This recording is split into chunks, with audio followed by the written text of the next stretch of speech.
motion. Who won the presidential election in 2020? Joe Biden was our president for 4 years. This is the reason why nobody watches MSBN. Joe Biden was our president for 4 years. This is the stupidest argument. Let me tell you what.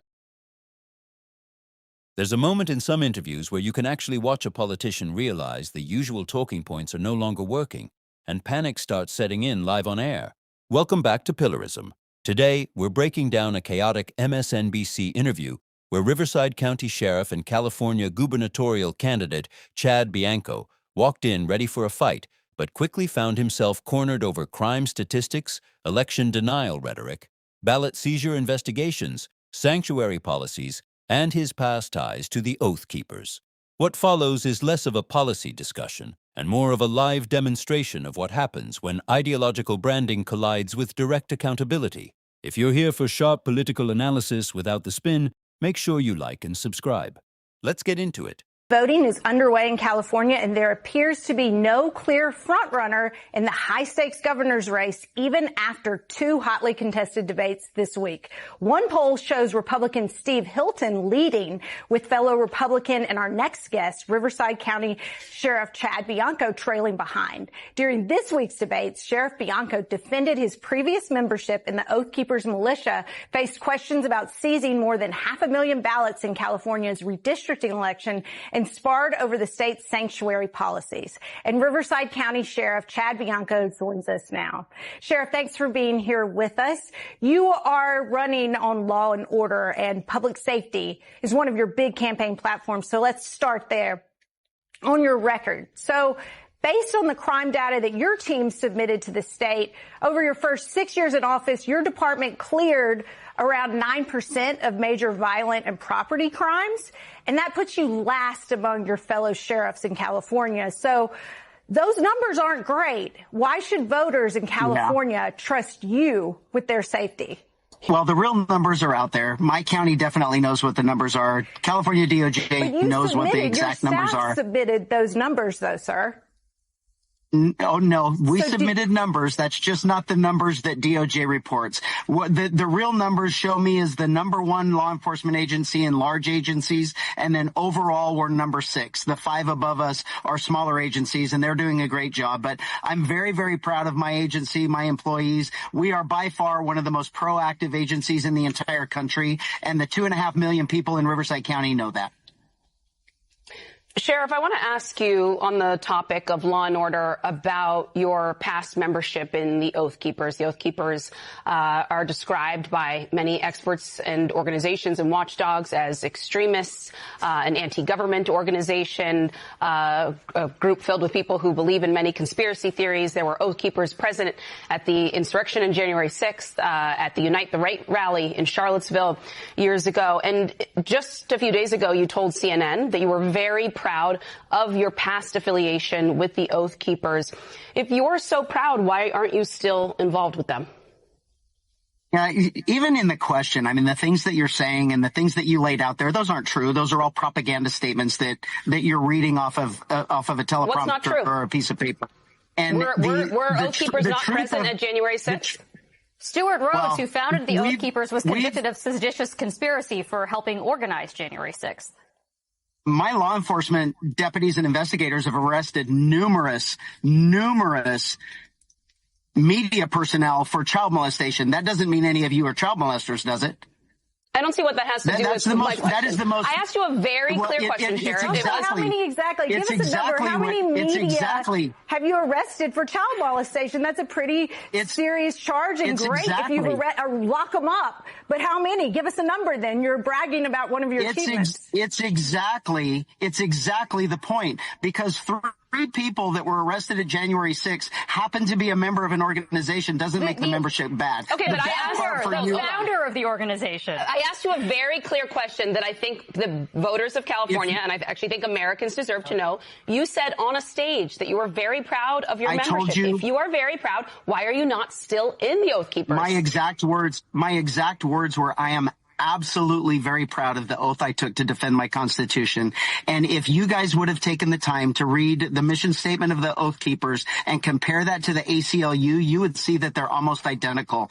Because a few people got in trouble that had association with it, don't label everybody in that organization as the same. This is why we're in this position in this country, because everybody has an opinion, everybody believes they're right, and no one wants to just go off of facts. We have to get emotionally involved in things that not only don't matter, but the majority of the time just aren't true. The Oath Keepers were founded as an organization of law enforcement and military personnel who swore an oath to defend our Constitution against all enemies, foreign, domestic, and that's exactly what it was, and I am absolutely proud of it, and I will willingly die defending my Constitution and my country.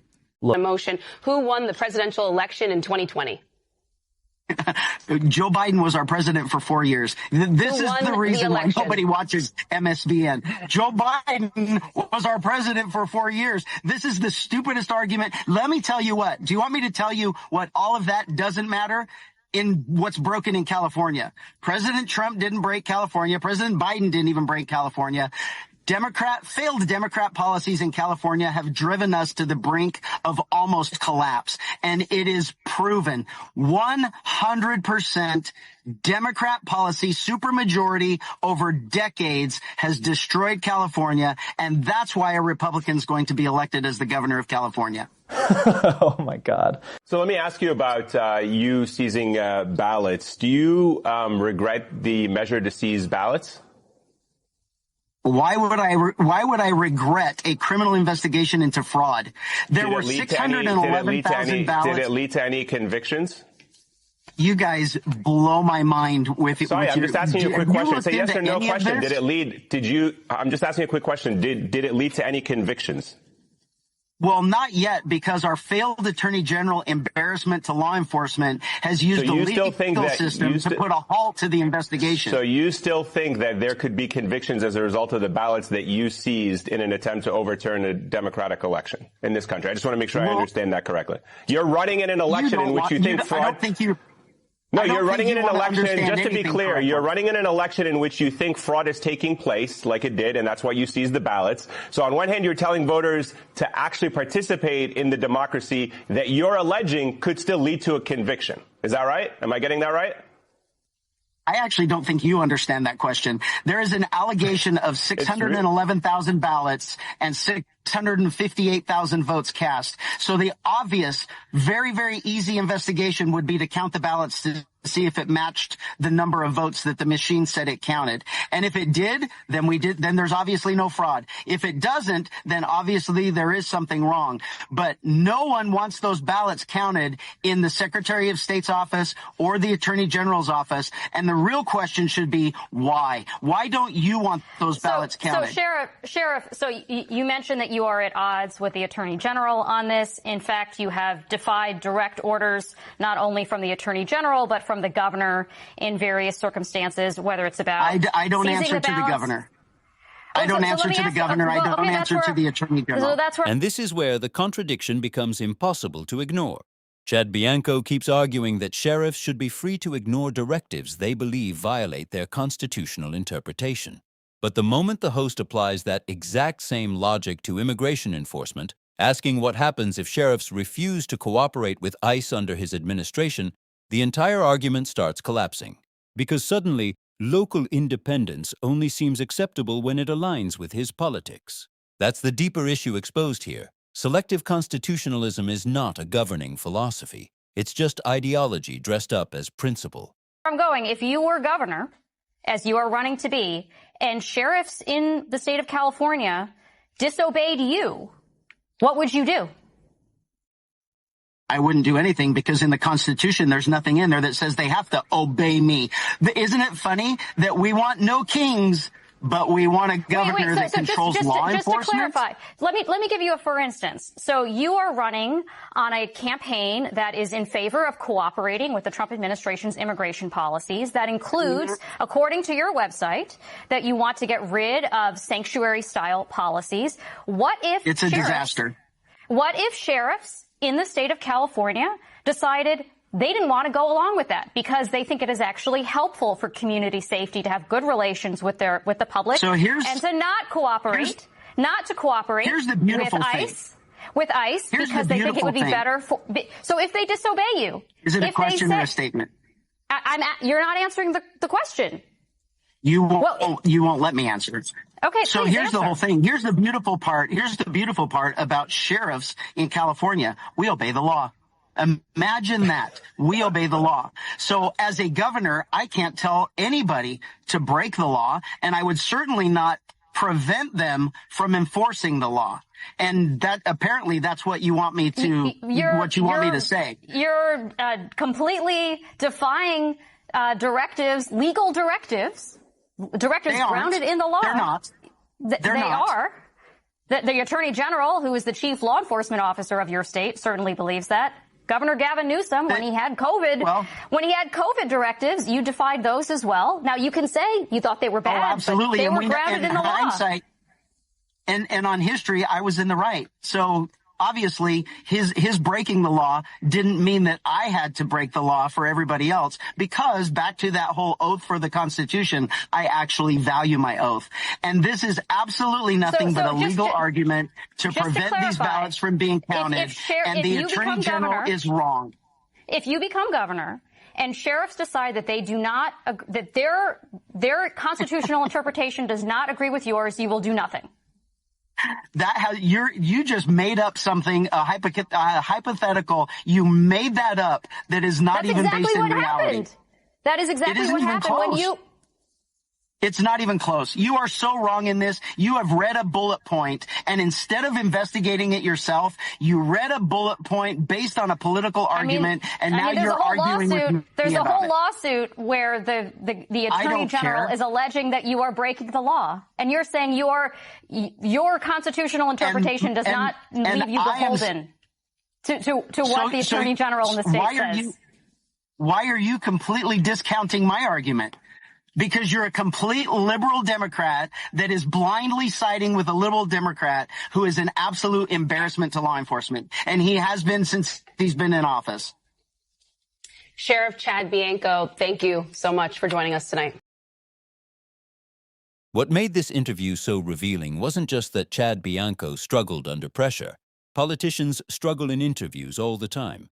What made this different was how quickly the contradictions started piling up once his rhetoric was tested against his own standards.